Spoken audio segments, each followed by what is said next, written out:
जी, अगर हम स्टार्ट करते हैं बीटीसी को, अगर हम देखें, हमने जो लेवल्स मार्क किए हैं और भाई स्क्रीन शो नहीं हो रही। सॉरी, मैंने शेयर करना भूल गया।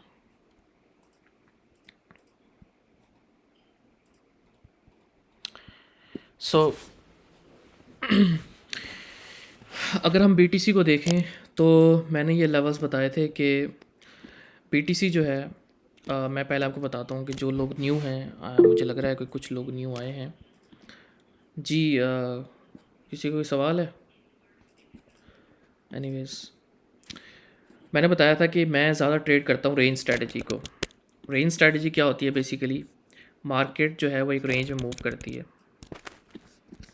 एक रेंज में चलती है, रेंज हाई पे जाती है, डिविएशन देती है, एसएफपी देती है, मैनिपुलेशन करके नीचे आती है, ठीक है। उसके बाद रेंज लो को आके टच करती है, डिविएशन देती है, रिक्लेम करती है, फिर ऊपर जाती है। तो ये रेंज में चलती रहती है, ठीक है। बिटकॉइन इस वक्त रेंज में चल रहा है। तो ये आपका जो मिड लेवल होता है ये मिड रेंज होती है, ये रेंज हाई, मिड रेंज और रेंज लो, ठीक है। मार्केट इसी में ही करती है। मार्केट क्या करती है? रेंज हाई से रिजेक्ट हुई, रेंज मिड रेंज पे इजीली वो आएगी, मिड रेंज से रिजेक्ट हुई, इजीली रेंज लो का आप टारगेट रख सकते हो, ठीक है। सो बिटकॉइन जो है, मेरे लिए दो ट्रिगर्स थे। मैंने कहा कि बिटकॉइन जो है ये आपकी 108 पे एक रेंज हाई थी, 99K से 100K पे रेंज लो है, और ये मिड रेंज है आपकी, ठीक है। तो मैंने ये कहा कि मार्केट, आपने देखा कि 108 तक गई, उसके बाद नीचे रिजेक्ट हुई, उसके बाद दोबारा से ऊपर गई, और फिर दोबारा से यहाँ पे आके स्लो डाउन हो गई। तो मैंने यहाँ पे दो ट्रिगर्स लगाए। मैंने कहा कि अगर मार्केट जो है मुझे ये ट्रिगर्स देगी तो मैं एग्जीक्यूट करूँगा। मिड पे कभी भी आपने चीज़ें नहीं करनी, आपने कन्फर्मेशंस का वेट करना है, आपने कन्फर्मेशन देखनी है कि अगर बिटकॉइन जो है वो 108 प्रीवियस ऑल टाइम हाई को ब्रेक कर रहा है, देन हम न्यू ऑल टाइम हाई बनाने के लिए जा रहे हैं, ठीक है। लेकिन यहाँ पे जब एक चीज़ स्टक होती है, उसमें आपने वेट करना है कि इन दोनों में से एक ट्रिगर जो है वो अप्लाई हो, आप उसमें एंट्री ले सकते हो। तो आपने देखा कि मैंने कहा कि मैं कुछ भी नहीं कर रहा, वीकेंड था और कुछ भी नहीं, कोई प्लान नहीं है, मैं मार्केट से आउट हूँ, कुछ भी नहीं है। इस पॉइंट पे मैं कह रहा था यहाँ पे, और हमने ये दो ट्रिगर्स जो है वो मार्क किए हुए थे, एक ये वाला और एक ये वाला। आप यहाँ पे जो है मार्केट ने आके रेंज लो को जो है वो आके टेस्ट किया है। अब मार्केट जो है वो इस लेवल पे स्ट्रगल कर रही है, क्योंकि ये जो लेवल है ये बहुत ज़्यादा इंपॉर्टेंट लेवल है, ठीक है। क्यों? आपको पता ही, ये आपका मिड रेंज बनती है, ठीक है। ये मिड रेंज को होल्ड कर रहा है अभी। अगर ये मिड रेंज आपकी टूटती है तो आपके चांसेस रहेंगे कि आप यहाँ से पहले आके ये जो एक और इसकी माइक्रो मिड रेंज है, यहाँ तक आ सकते हैं, जो कि हमारा 96 95 वाला एरिया है। और मज़ीद आपकी जो है आप नीचे प्लीड कर सकते हो, जो कि आपकी इनएफिशिएंसी यहाँ पे पड़ी हुई है। अगर आप डेली पे जाके देखें तो आपकी ये जो इनएफिशिएंसी कैंडल पड़ी हुई है, जब आपको याद होगा जब 89 पे हमने मार्केट ने डिप किया था, डिप करने के बाद फ़ौरन से रिकवर कर गई, तो ये जब इनएफिशिएंसी जो है मार्केट जो है वो छोड़ जाती है। आपको पता है कि जब भी मार्केट इनएफिशिएंसीज छोड़ती है उसको वो फिल करती है। अगर आप इथीरियम को जाके देखें, इथीरियम ने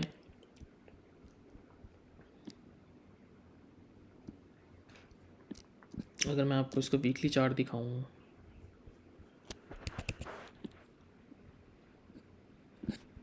डेली पे है, आप देख सकते हैं कि मार्केट ने यहाँ पे इनएफिशिएंसी कैंडल बनाई, उसके बाद पम्प कर गई। यहाँ पे लोगों को ट्रैप किया कि ये देखो ये तो पिन बार कैंडल है, मार्केट रिवर्स हो रही है, ये तो रिवर्सल के चांसेस हैं, ठीक है। जो कैंडल स्टिक पैटर्न्स को ट्रेड करते हैं उनको यहाँ ट्रैप किया। आप देख सकते हो मार्केट दोबारा से इस इनएफिशिएंसी कैंडल को जो है फिल करने के लिए आई, उसके बाद दोबारा गई, ठीक है। और एक और इथीरियम की जो इनएफिशिएंसी कैंडल जो है वो यहाँ बन गई, उसके बाद मार्केट ऊपर गई, दोबारा नीचे आई। अब दोबारा से मार्केट जो नीचे आ रही है, ठीक है, 3000 वाला लेवल जो हमारा ट्रिगर था वो टच कर चुकी है इसी इनएफिशिएंसी कैंडल को। तो ये मेरा जो अगला जो पॉइंट है, मैं कह रहा हूँ कि 2800 2900 पे इथीरियम जो है वो आ जाए, तो यहाँ पे आप पोजीशंस बनाना स्टार्ट कर सकते हो इथीरियम की, ठीक है, जो लोग इथीरियम के बारे में पूछ रहे होते हैं। सो ये पहला ट्रिगर था। यहाँ पे मार्केट थी, मैंने कहा था वेट करो ट्रिगर का, कि क्योंकि हम एक रेंज में स्टक हुए हैं 3300, ठीक है, 3300 पे थे। या तो हम वेट करते हैं कि ये एरिया फ्लिप हो 3500 वाला, या हम 3000 पे हैं। इधर मैं इंटरेस्टेड नहीं हूँ, ठीक है। This is called range strategy, ठीक है। ये पेशेंस मांगती है, लेकिन ये आपको बहुत बड़े लॉसेस से और आपको जो है बहुत अच्छा प्रॉफिट जो है वो देती है ये रेंज स्ट्रेटजी। सिंपल सी चीज़ है, इसमें मैंने कोई रॉकेट साइंस नहीं आपको बताई कि जी ऑर्डर ब्लॉक है और ये एफवीजी है यहाँ पे और यहाँ पे लिक्विडिटी स्वीप हुई है, ये कुछ भी नहीं। सिंपल आपको रेंज स्ट्रेटजी बताइए, मार्केट रेंजेस में ही चलती है। सो बीटीसी जो है वो मैं जो ये अब कह रहा हूँ वो मैं ये कह रहा हूँ कि अब डेली कैंडल का हमने वेट करना है कि डेली कैंडल जो है वो कहाँ क्लोज होती है, क्योंकि आप देख सकते हो विक जो लगी है वो आपकी 97 90 96 तक जाके विक लगी है, जो कि हमारा टारगेट था। ठीक है, आपको याद होगा मैंने कहा था कि मेरा जो आई एम एक्सपेक्टिंग कि मार्केट जो है 96 95 पे जो है वो जाके जाए। ठीक है, एक तो वो मार्केट जो है हिट हुई है और दूसरा जो हमारी रेंज लो थी वो टेस्ट हुई है। अब देखो मार्केट जो है वो ऊपर क्लोजिंग नहीं कर रही और ब्लीड कर रही है अभी। ठीक है, तो हमने देखना है कि मार्केट की क्लोजिंग अगर आपकी 99 से नीचे 98 से नीचे होना शुरू हो जाती है तो इट मीन्स कि हम अपने रास्ते जो है बिटकॉइन रास्ता खोल रहा है कि वो मज़ीद यहाँ से जो है वो ब्लीड होने के लिए यहाँ से वो मज़ीद अपने जो रास्ता है वो खोल रहा है कि वो यहाँ से मिड रेंज 95 94 और मज़ीद आपका नीचे 92 91। ठीक है, अब ये मार्केट जो है ब्लीड इसलिए कर सकती है कि पहली चीज़ तो ये कि जो उससे पहले मैं ना आपको टोटल 2 का चार्ट दिखा देता हूँ कि हमने जो लास्ट मैंने जो रील अपलोड की थी उसमें टोटल 2 ये यहाँ पे जनवरी 3 जनवरी से यहाँ पे जब 3 जनवरी का ये वाला डंप भी हमने ऐसे ही प्रेडिक्ट किया था, आपको याद होगा जो पहले से फॉलो कर रहे हैं। यहाँ से आपके ऑल्ट कॉइन्स बुरी तरीके से गिरे थे जब आपके ये जो 50% का डंप आया था। ठीक है, तो वो ना हुआ ये कि ये जो यहाँ पे मैंने कहा था कि ये की लेवल है, ये मैंने रेजिस्टेंस बनाई थी, मैंने कहा था कि ये की लेवल है, अगर हम इसको फ्लिप करते हैं ठीक है देन हम आप जो है हम एक ऑल्ट रैली जो है ऑल्ट सीज़न जो है इथीरियम के अंदर वो पैसा आता देख सकते हैं। क्योंकि ये जो टोटल 2 है ये क्या है बेसिकली, ये है इथीरियम, आपका जो इथीरियम है ना इथीरियम और ऑल्ट कॉइन्स को मिला के जितना भी पैसा बनता है ना बिटकॉइन को निकाल के वो आपका जो है ये टोटल 2 है। ठीक है, तो हमने ये डंप प्रेडिक्ट किया। उसके बाद रील में भी मैंने रील पे भी हम यहाँ पर मौजूद थे, मैंने रील में कहा कि ये की जोन है, अगर तो हम इसको फ्लिप करते हैं तो हम अच्छी रैली जो है वो देखने को हमें मिल सकती है। अगेन ये हमारा ट्रिगर था, ट्रिगर जो है वो अप्लाई नहीं हुआ, इट मीन्स कि हम दोबारा से रेंज लो, ये देखो अगर आप इसको देखो तो ये आपकी रेंज बनी हुई है। ठीक है, ये रेंज बनी हुई है, मार्केट नीचे आई, रेंज लो को टेस्ट किया, रेंज हाई पे गई, रेंज हाई से रिजेक्ट हुई, सीधी रेंज लो पे आके गिरी, रेंज हाई पे गई टेस्ट हुई और दोबारा से रेंज हाई लो पे आके आप देख सकते हो कि यहाँ पे इसने विक मारी है। तो अगर ये मज़ीद थोड़ी सी यहाँ से ब्लीड भी करती है, इन रेंजेस को आके टच करती है तो आपके ऑल्ट मज़ीद जो है वो ब्लीड कर सकते हैं। तो आपने अगेन क्लोजिंग का वेट करना है और ये आपका जो है वो ट्रिगर लेवल है, ये रेड कलर में जो मैंने मार्क किया हुआ है, ये जो यहाँ पे एक लाइन भी लगाई है मैंने रेजिस्टेंस की, ये बहुत ज़्यादा इंपॉर्टेंट लेवल है ऑल्ट कॉइन्स के लिए। और ऑल्ट कॉइन्स का मैंने ये भी कहा था, ये पहले का यहाँ पे लिखा हुआ, अगर मैं इसको वीकली पे लेके चलूँ तो यहाँ पे मैंने ऑल्ट सीज़न इसलिए लिखा था कि ये हमारा की एरिया है ऑल टाइम हाई, ये टोटल 2 का ऑल टाइम हाई है। ठीक है, अगर तो टोटल 2 का जो ऑल टाइम हाई है वो अगर हम इसको ब्रेक कर देते हैं दैन आप कह सकते हो कि हम ऑल्ट सीज़न में जो है वो दाखिल हो सकते हैं, फिर ये और टोटल 2 जो है वो पैराबोलिक जो है पंप हो सकता है। लेकिन स्टिल अभी तक हमारे जो पहली हमारी प्रिडिक्शन ये थी टोटल 2 की कि 50% लेवल रिटेस्ट हो, करेक्शन आए टोटल 2 में, ये 50% करेक्शन आई। उसके बाद एज सून एज जितना हम इस लेवल को होल्ड कर रहे हैं तो हम मज़ीद जो है वो ऊपर जाने के हमारे चांसेस हैं। जस्ट लाइक दिस कि यहाँ पे हमने एक पंप दिया, ठीक है, यहाँ पे हमारी कंसोलिडेशन हो, ठीक है, ऑल्ट्स ब्लीड हो, यहाँ पे आप देख सकते हो कि पंप आया, 50% रिट्रेसमेंट हुई, उसके बाद पंप, उसके बाद रिट्रेसमेंट हुई, 50% कंसोलिडेशन और पंप। ठीक है, सो ये मैं एक्सपेक्ट कर रहा हूँ। तो अगर आप हमेशा बड़े टाइम फ्रेम्स पे देखा करो, वीकली पे कंसोलिडेशन हो रही है, वीकली पे कंसोलिडेशन हो रही है, लेकिन 4 आवर में डेली पे क्या हो रहा है, 4 आवर में और डेली पे वो रेंज बनी हुई है। ठीक है, ये देख रहे हो, ये रेंज बनी हुई है, ये ट्रिगर है। ठीक है, आप ये देख सकते हो कि ये टोटल 2 का ट्रिगर है। ठीक है, ऑल्ट कॉइन मज़ीद भी ब्लीड कर सकते हैं, ये ट्रिगर है, यहाँ पे आप पोजीशन जो है बनाना स्टार्ट करते हो और अल्टीमेटली रेंज हाई पे आप प्रॉफिट बुक कर लो। सिंपल सी बात है।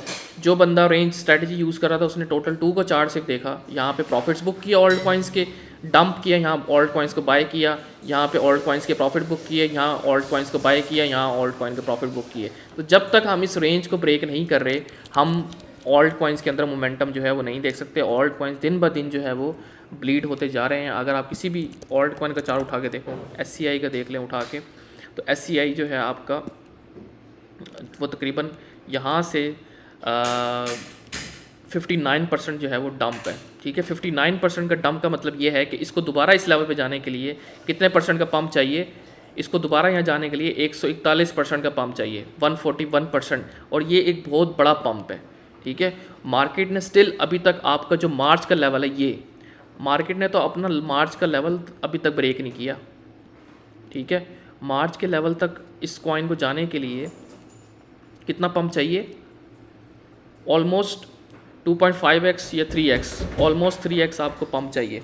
ठीक है, तो 3x आपको पंप चाहिए इस मार्च के हाई को ब्रेक करने के लिए, फिर एक न्यू ऑल टाइम हाई बनता है ना। तो आप देख सकते हो कि मार्केट किन लेवल्स पे है, कि जब वो कहाँ पे कब हुआ करती थी, जब वो नवंबर 2023 में हुआ करती थी। SCI यहाँ पे हुआ करता था नवंबर 2000, अभी भी वहीं है। ठीक है, सो आहिस्ता आहिस्ता करके मार्केट ने आपको ट्रैप किया और आप हमेशा से जो है वो ऊपर बाइंग करके जो है फंस गए। ठीक है, सो इसी तरह मार्केट ट्रैप हो कि आपको करती है, आपको पता भी नहीं होता कि आप ट्रैप हो रहे हो, और आप ट्रैप हो रहे होते हो क्योंकि आप बड़े टाइम फ्रेम्स को इग्नोर कर रहे होते हो। आप 15 मिनट पे देख रहे होते हो, 1 आवर पे देख रहे होते हो, आप बड़े टाइम फ्रेम्स को नहीं देख रहे होते कि पैटर्न क्या बन रहा है, क्या चीज़ क्या हो रही है।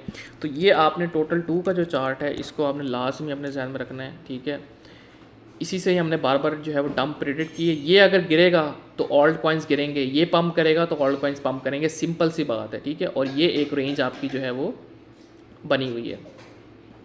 ठीक है, ये जो है ये एक आपकी रेंज बनी हुई है। ठीक है, अगर हम इसको ब्रेक करेंगे, ठीक है, या आप ये देख सकते हो ये PO3 मॉडल जो है वो बन रहा है। ठीक है, PO3, यहाँ पे एक्यूमुलेशन हो रही है, यहाँ पे मैनिपुलेशन होगी, मैनिपुलेशन होने के बाद आपकी एक्सपेंशन, डिस्ट्रीब्यूशन। ठीक है, यहाँ पे आपकी मैनिपुलेशन और यहाँ पे आपकी डिस्ट्रीब्यूशन।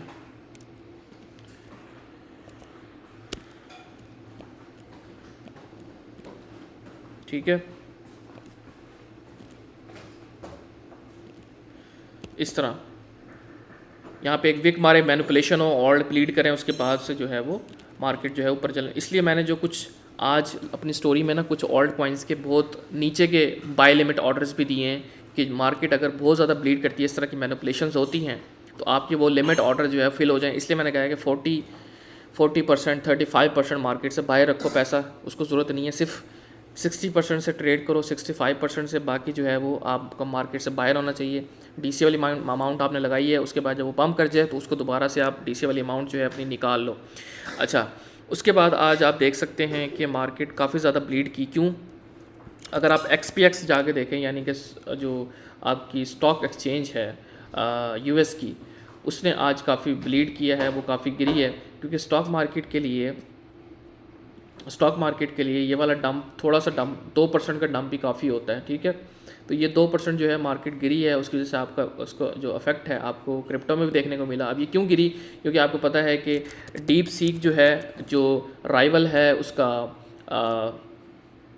चैट GPT का, चाइना ने वो लॉन्च किया है, और ये कहा यह जा रहा है कि इसका जो R1 है और V3 जो मॉडल है, ये चैट GPT से बहुत ज़्यादा मतलब कि स्मार्टर है, और ये फ्री भी है। चैट GPT तो पेड है ना, उसका जो आपका वो वर्जन है 1.0 वर्जन, मिनी और 1.0 GPT-4, वो सारे पेड हैं, ये है भी फ्री। ठीक है, अभी तो इसकी वेबसाइट डाउन जा रही है, मैंने अकाउंट बनाने की कोशिश की है, बट वेबसाइट जो है वो इस वक्त अकाउंट मेरा नहीं बन रहा, डाउन जा रही है, क्योंकि आपको पता लोड काफ़ी है।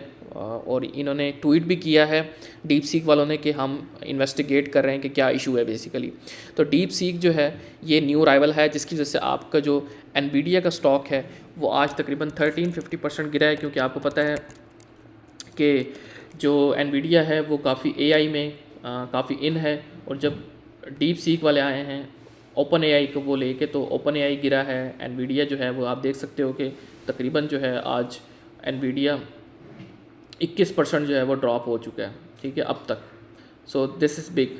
एनवीडिया जैसी जो एक नंबर 1 स्टॉक जो है बनता जा रहा है, उसके लिए 22% गिर जाना, और बड़े बड़े जो स्टॉक जो टेक कंपनीज़ हैं वो गिर गई हैं, उसका इफेक्ट आपको क्रिप्टो में अच्छा, भी देखने को एक्सक्यूज मी सर, आपकी बात सॉरी मैं कहना कवर।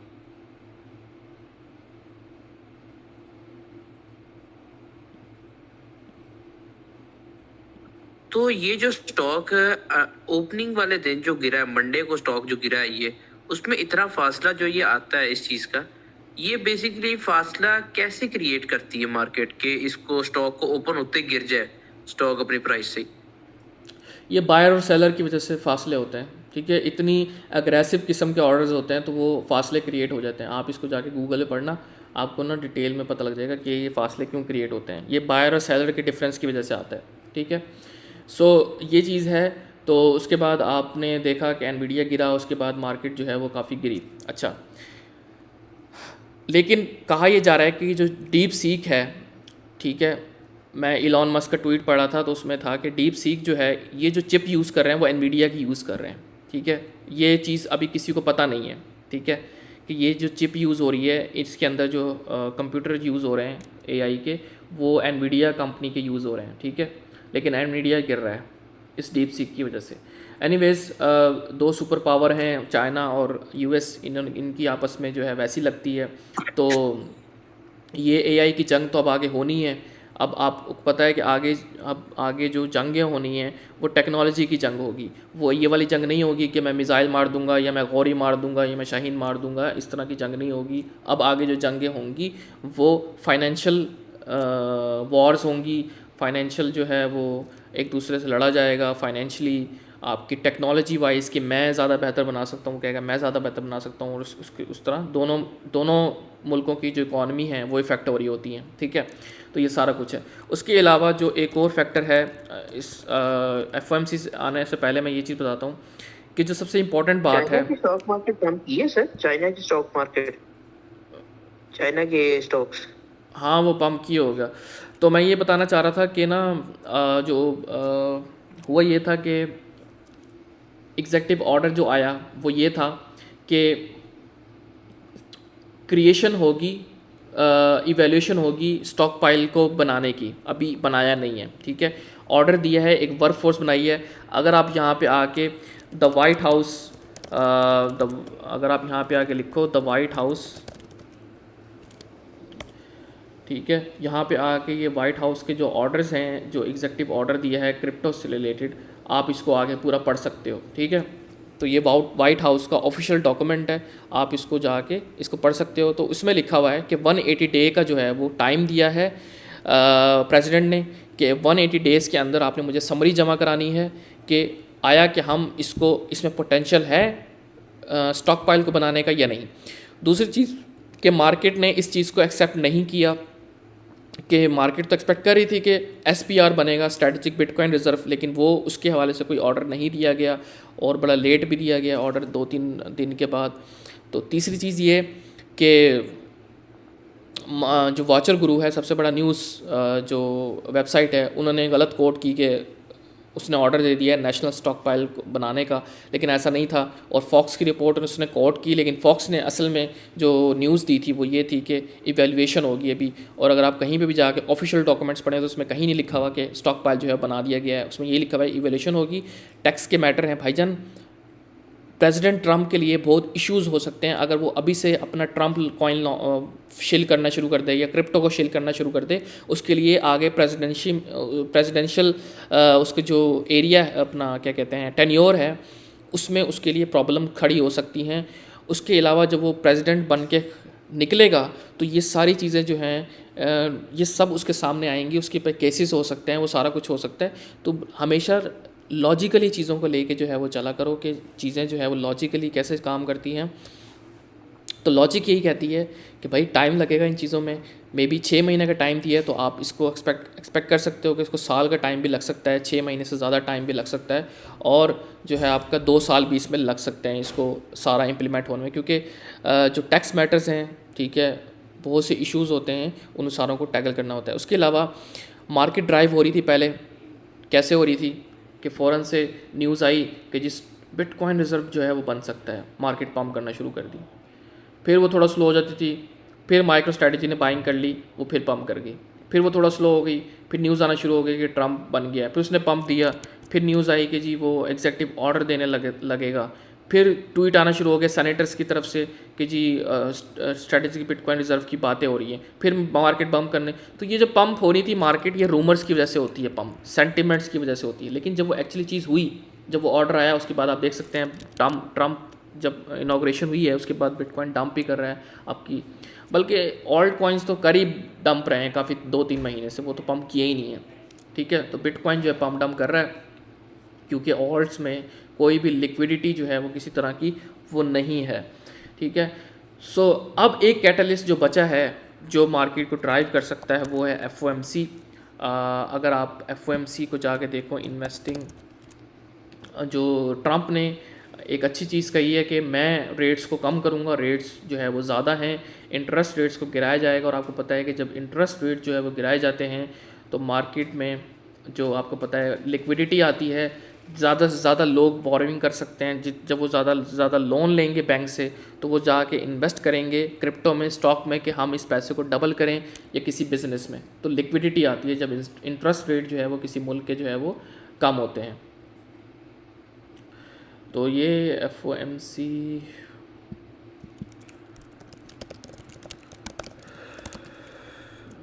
इन्वेस्टिंग,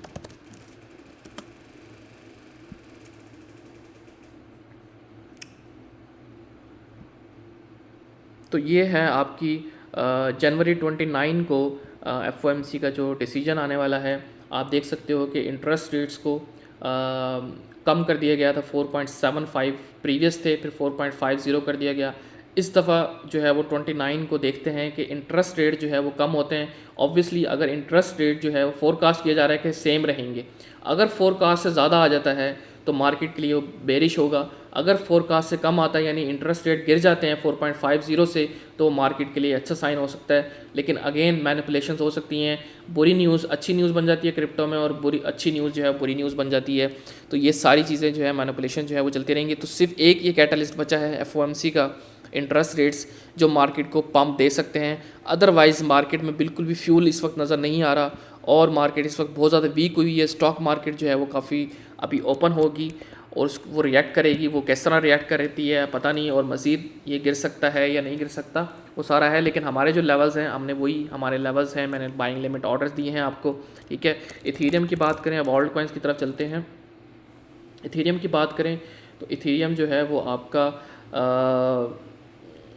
अगर हम इसको डेली पे लेके चलें तो डेली पे आपका जो 3000 वाला लेवल है, ये जो ऑर्डर ब्लॉक है, इसको इसने टैप किया है और इस इनएफिशिएंसी कैंडल को जो ये फिल कर रहा है, अगर ये आधी भी फिल हो जाती है तो ये ठीक होती है। तो मैंने आपको कहा था कि 3000 से लेकर 3000 से 2900 के दरमियान यहाँ पे आपको इथीरियम जो है जहाँ पे मिलता है। अगर ये हमारा ग्रीन बॉक्स ब्रेक हो गया तो फिर इथीरियम के लिए जो है वो आप इसके लिए जो है वो जनाजा शनाजा तैयार कर लेना। ठीक है, अगर ये लेवल ब्रेक होता है तो फिर आप ये 2700 तक विक मार्केट डिवीजन दे के ये ऊपर जा सकता है। बट अभी तक स्टिल जो है आपका जो इथीरियम है वो डाउन ट्रेंड के अंदर है, इसने अपना ट्रेंड जो है शिफ्ट नहीं किया। ये ट्रेंड कब शिफ्ट करेगा? अगर हम अपना जो 3500 वाला एरिया जो है फ्लिप करेंगे, देन ये अपना ट्रेंड जो है शिफ्ट करेगा, यहाँ पे BOS आपका हो जाएगा, देन ये हायर हाई और हायर लो। अभी तक ये क्या कर रहा है, higher low higher high, higher low higher high, higher low, दूसरा जो है वो नीचे बन सकता है। तो ये है इथीरियम की।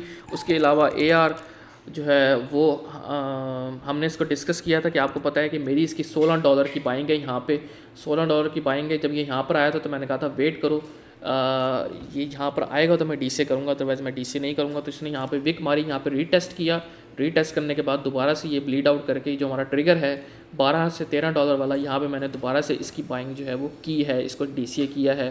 क्योंकि अगर आप इसको मेजर करें यहाँ से यहाँ तक एटलीस्ट 24% का डंप बनता है, इसमें मैंने आपका DCA करना बन जाता है। तो मैंने इसको थोड़ा सा बाय किया है। फॉर एग्जांपल कि अगर अब ये यहाँ से थोड़ा सा पुश करता है, पंप करता है और इस रेजिस्टेंस तक जाता है, ये तो 31% का पंप है, तो मैं यहाँ से ये जो मैंने यहाँ पे DCA अमाउंट लगाई है, इससे मैं बाहर निकल आऊँगा, DCA अमाउंट को अपनी बाहर निकाल लूँगा। ठीक है, ये तरीका होता है। क्यों?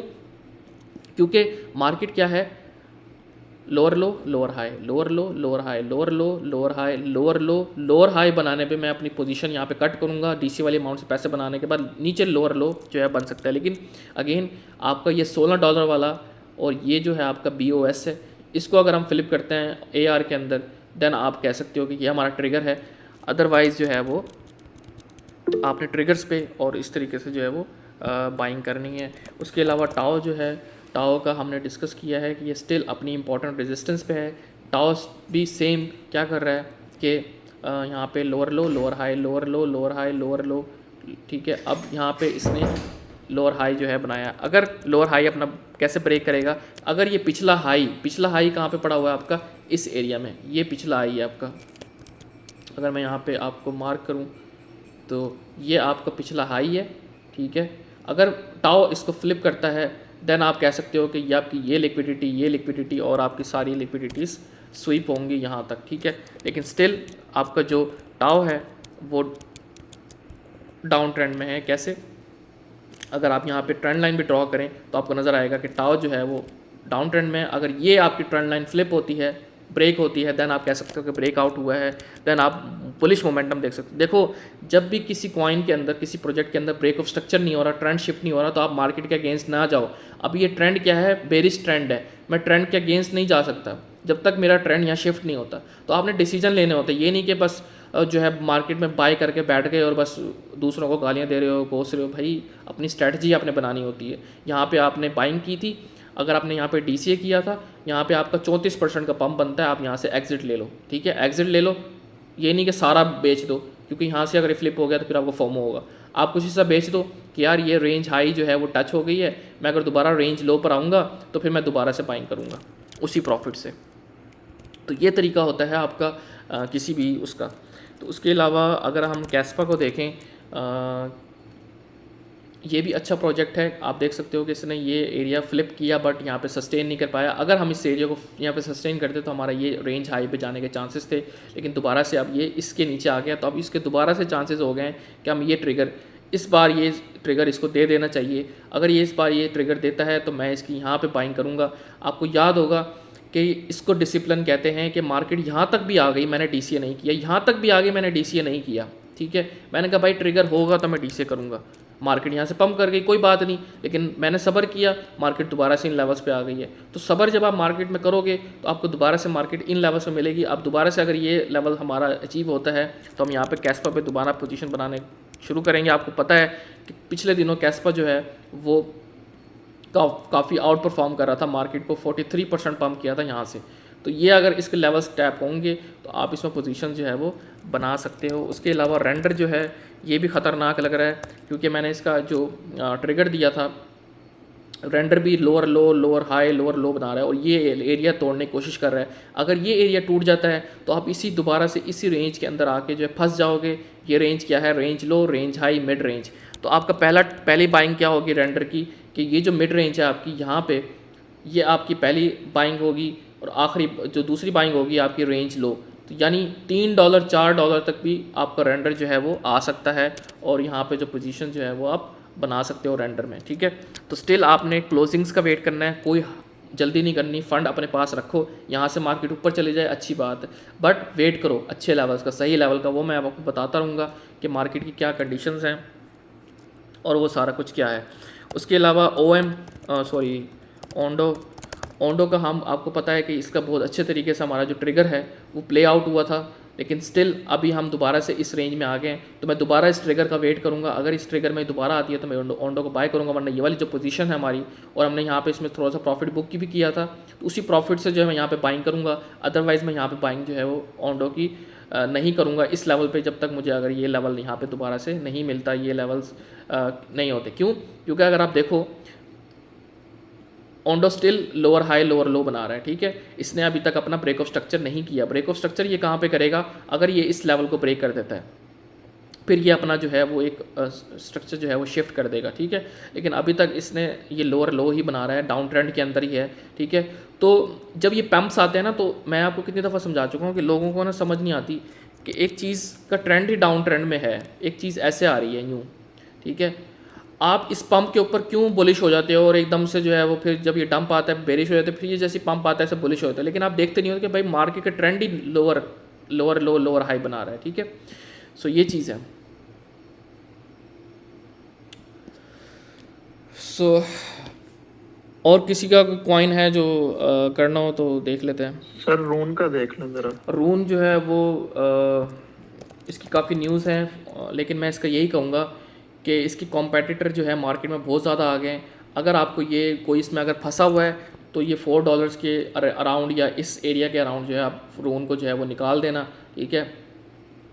कुछ लोग कह रहे हैं कि जी ये जस्ट फंड है, यूँ है, ये अच्छा परफॉर्म करेगा, बट यार और प्रोजेक्ट्स हैं, आप उसमें जो है वो पोजीशन बनाना स्टार्ट कर सकते हो।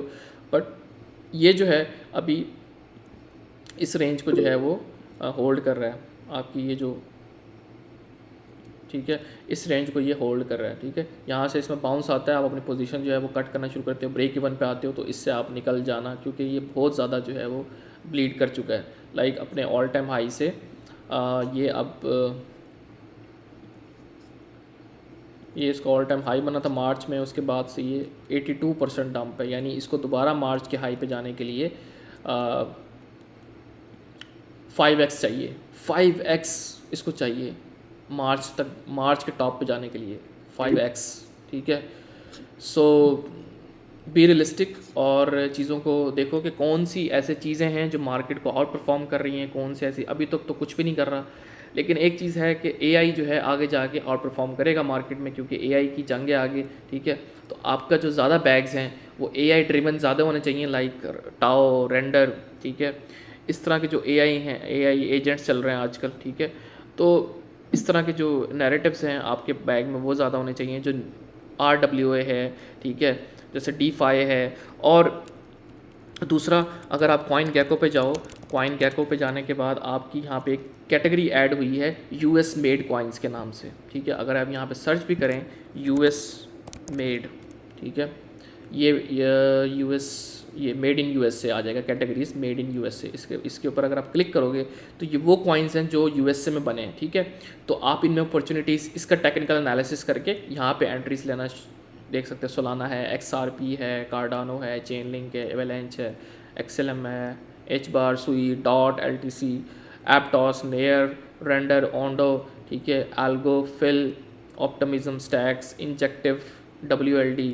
तो ये वो कॉइन हैं कि अगर ट्रम्प ने कुछ चीज़ें शुरू की आपकी जो क्रिप्टो के लिए, तो ये US बेस्ड कुछ जो कॉइन्स हैं इनमें आपको जो है वो मोमेंटम देखने को मिलेगा। उसके अलावा जो सोलाना का नैरेटिव है, JUP, JTO, ठीक है, आपका जो रेडियम, सोलाना, इनके अंदर पैसा फ्लो हो रहा है। तो आप देखो कि पैसा कहाँ पे फ्लो हो रहा है। ये वेबसाइट बहुत ज़बरदस्त वेबसाइट है, अगर आप इसका यूज़ नहीं कर रहे, आप यहाँ पर आके देखो, इसके अंदर इतना अच्छे फीचर्स हैं।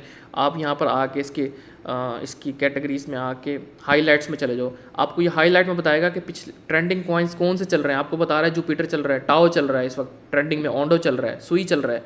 ये वो कॉइन्स हैं जिन्होंने आगे भी परफॉर्म करना है, ठीक है। ये न्यू कॉइन्स की कैटेगरी है। मोस्ट व्यूड का क्या मतलब है, जिस पे लोग ज़्यादा उसको देख रहे हैं। तो आपको देख सकते हो ओंडो, टाओ और जुपिटर, ठीक है, ये आपके मोस्ट व्यूज़ में, ट्रेंडिंग में यही चल रहे हैं, ठीक है। Trending categories RWA, world liberty financial, ये ट्रेंडिंग कैटेगरीज चल रही हैं। वर्ल्ड लिबर्टी फाइनेंशियल ये ट्रम्प का पोर्टफोलियो है, इसमें जो कॉइन्स हैं उन पे टेक्निकल एनालिसिस करो, ठीक है। आपके जो ट्रेंडिंग पे चल रहे हैं, RWA चल रहा है, इसके ऊपर एनालिसिस करो कि जो प्रोजेक्ट आपको अच्छा लग रहा है, ओंडो जैसे है, आप यहाँ पे आके फ़िल्टर आउट करो कि अच्छा यार ये परफॉर्म कर चुका है, रवॉक्स, ठीक है, RWAX, अगला जो है वो ये कर सकता है। उसके टेक्निकल एनालिसिस करो, देखो ब्रेकआउट्स हो रहे हैं, रीटेस्ट हो रहे हैं, ठीक है, फ्लिप हो रहे हैं, लोअर लो बन गया, लोअर हाई पे आप एंट्री, लोअर हाई का जो पंप है वो कैच कर सकते हो। सो इस तरह जो है आप अपनी जो पोजीशंस हैं वो करो। तो मैं यही कहता हूँ कि इस दफ़ा का जो साइकिल होगा वो जो ज़्यादा मैं जो एक्सपेक्ट कर रहा हूँ कि इस दफ़ा का जो साइकिल होगा वो ज़्यादा वो होगा सिलेक्टिव कॉइन्स जो है, मेरे ख्याल से सिलेक्टिव कॉइन्स पंप करें, क्योंकि इतने ज़्यादा कॉइन लॉन्च हो रहे हैं। क्या आपका क्या ख्याल है कि इतना पैसा कहाँ से आएगा कि इन सारों को 10x कर दे मार्केट। देखो, अगर आपने देखा कि पैसा आया, ट्रम्प कॉइन पंप किया, पूरी मार्केट डंप करती रही। फिर आपने देखा सुई में पैसा आता रहा, पूरी मार्केट में पैसा नहीं था। फिर आपने देखा कि AI एजेंट में पैसा फ्लो होता रहा, पूरी मार्केट में पैसा नहीं था। तो इट मीन्स कि सब चीज़ें पंप नहीं कर सकती, ये लॉजिकल बात है। ये इलॉजिकल बातें हैं कि हर चीज़ पंप करेगी। ये अपने जहन से निकाल देना कि हर चीज़ पंप नहीं करेगी, सिर्फ वो चीज़ पंप करेगी जिसका नैरेटिव है, जिसके बारे में हाइप होगी, जिसमें पैसा फ्लो हो रहा होगा, जिसके बारे में चीज़ें होंगी। हर कॉइन एक इतनी ज़्यादा क्रिप्टो करेंसीज़ हैं, 16,000 कॉइन लिस्ट हैं कॉइन गैको पे, 16,000 के 16,000 पंप नहीं कर सकते, ठीक है। पंप करेंगे, डंप कर जाएंगे ये वो। सो आपने रियलिस्टिक होकर चीज़ों को सोचना है और रियलिस्टिक होकर चीज़ों को देखना है। डॉज का देख, डॉज का डॉज का भी अगेन वही है कि अपनी रेंज लो पे है, ठीक है, जो इसने रेंज बनाई हुई है, रेंज हाई पे जाता है, रेंज लो, range high low.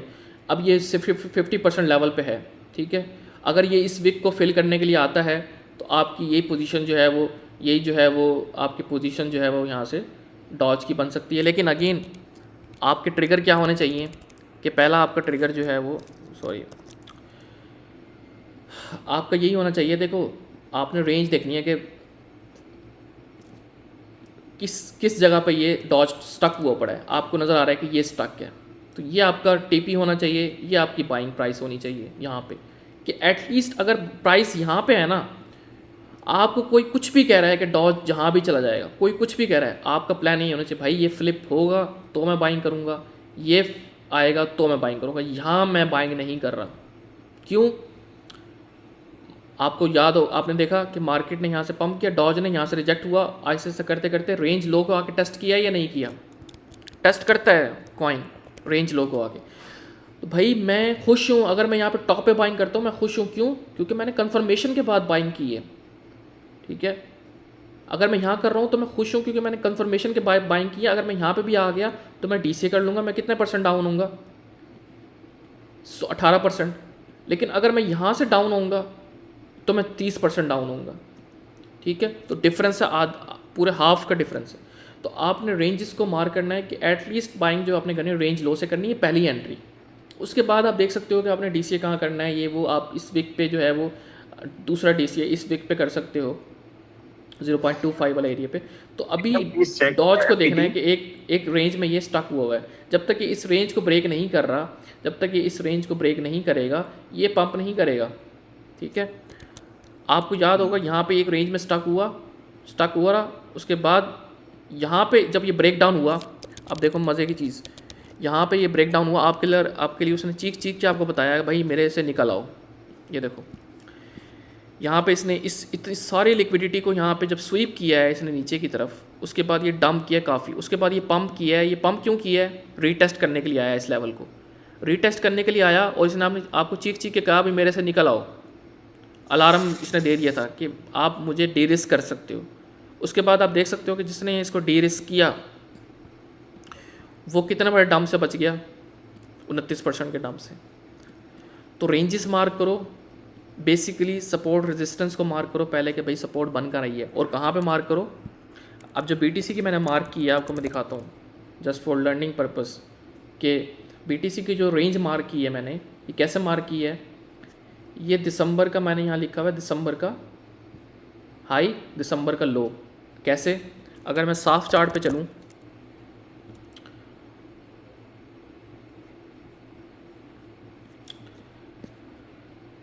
Per month की कैंडल निकाल लो तुम, ठीक है, पर मंथ,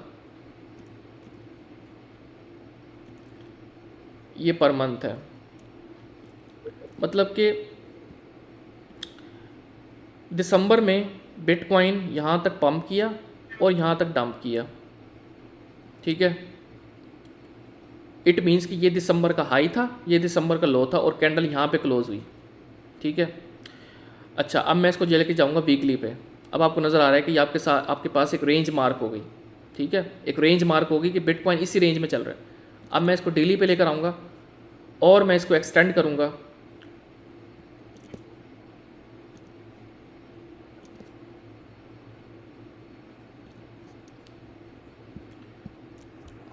तो अब आपको नज़र आ रहा है कि ये आपकी हो गई रेंज हाई, ठीक है। और मिड रेंज आप कैसे निकालोगे? यहाँ से फिब लो, रेंज लो से पकड़ो, रेंज हाई तक जो 50% लेवल है आपका ये है, ठीक है। आप इसको मार्क कर लो, ठीक है।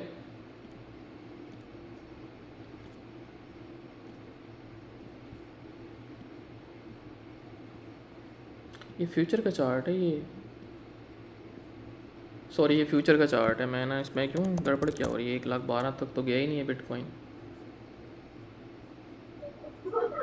एक मिनट सर बताइएगा, 1,12,000 पे मतलब ये फ्यूचर में कैसे गया 1,12,000 में?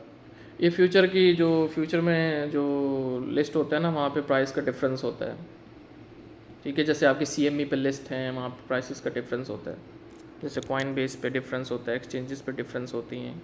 एक्सचेंज पे, किसी एक्सचेंज पे बिटकॉइन में फ़र्क होता है, कहीं पे $100 का फ़र्क आ रहा होता है।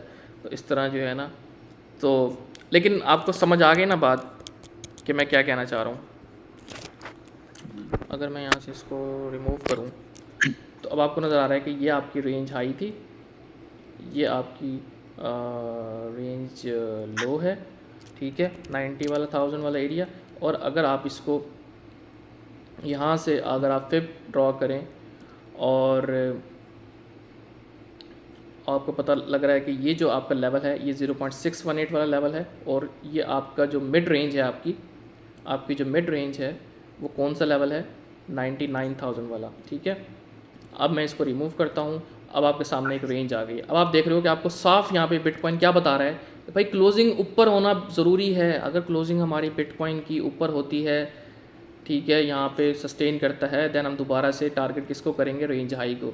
अगर मार्केट यहाँ पे नीचे क्लोजिंग देना शुरू कर देती है, हम दरवाजे खोल रहे हैं दोबारा से रेंज लो पे जाने के लिए, ठीक है।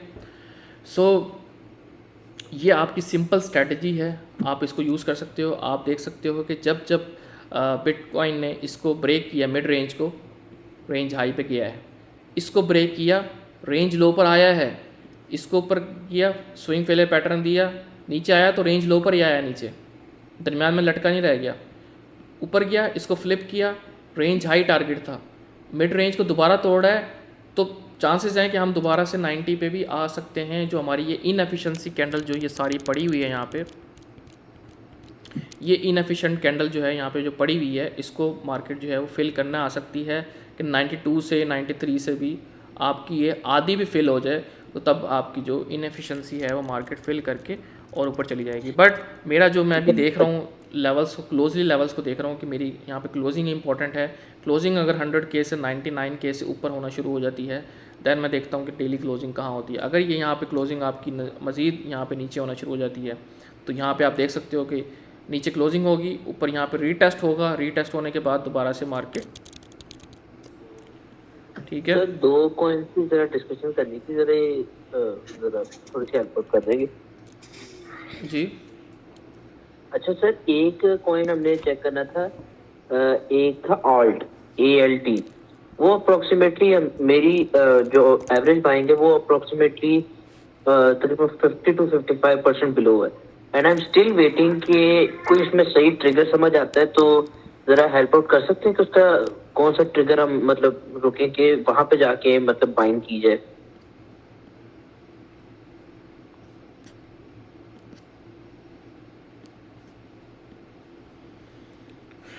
बस ये आपका यही एक लेवल है, इसकी ये होल्ड होना चाहिए। अगर ये ब्रेक हो गया तो फिर ये, अगर हम इसको 1 मिनट मंथली पे देखें जाके, तो ये मंथली सपोर्ट पे है इस वक्त, मतलब बिल्कुल डेड लाइन पे। अगर फिर नीचे चला गया तो फिर चला ही जाएगा और नीचे, क्योंकि आप देख सकते हो कि इसने यहाँ पे देख रहा हूँ। उस यहाँ पे एक लोअर हाई बनाया, उसके बाद लोअर लो, अगर ये नीचे भी जा सकता है, ठीक है। या आपने क्या वेट करना है कि जब कोई भी कॉइन लॉन्च होता है ना, उसके बाद अगर आप इसको वीकली पे या डेली पे लेके चलें, जब भी कोई कॉइन लॉन्च होता है ना, तो वो क्या करता है, लॉन्च होने के बाद थोड़ा सा डंप करता है, फिर पंप करता है, फिर उसके बाद डंप करना शुरू करता है और एक जगह पे आके रेंज में चलना शुरू हो जाता है। फिर जब ये रेंज काफ़ी टाइम तक चलती है, फिर जब ये रेंज ब्रेक होती है, फिर आपका कप एंड हैंडल टाइप का जो पैटर्न बनता है, ठीक है। वैसे ओवरऑल फंडामेंटली प्रोजेक्ट अच्छा है सर? यार मैंने तो नहीं किया कभी भाई, मुझे इसका आइडिया नहीं है, आप इसको देख लेना कि क्या है इसका। लेकिन अभी ये आप देख सकते हैं इसके अलावा सर एक और कॉइन था, PSI। ये एक रेंज के अंदर स्टक है, जब तक ये रेंज में नहीं है। BSI P पता नहीं यार, ये भी मैंने कभी नहीं सुना इसका नाम। कौन बाय करवाता है आपको PSI? ये शिट कॉइन नहीं, ये नहीं है। नहीं ये नहीं है, एक सेकंड, ये कोई और निकल गया। PSI PCI मेरे ख्याल है सर।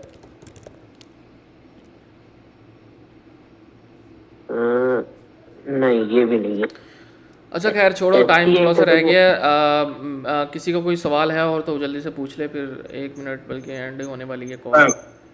वन थिंग हसन भाई, can you please check FET, उसका जो लोअर अगर ब्रेकआउट हो रहा है, नीचे से आ रहा है। अच्छा अगर मीटिंग lower बंद low- हो जाए, मीटिंग बंद हो जाए तो रिकॉर्डिंग देख लेना, मैं पूरी कंप्लीट कर लेता हूँ ये FET वाली बात। तो FET जो है वो इस वक्त ये अपने लेवल्स को ब्रेक कर रहा है, आपने वेट करना है क्लोजिंग का।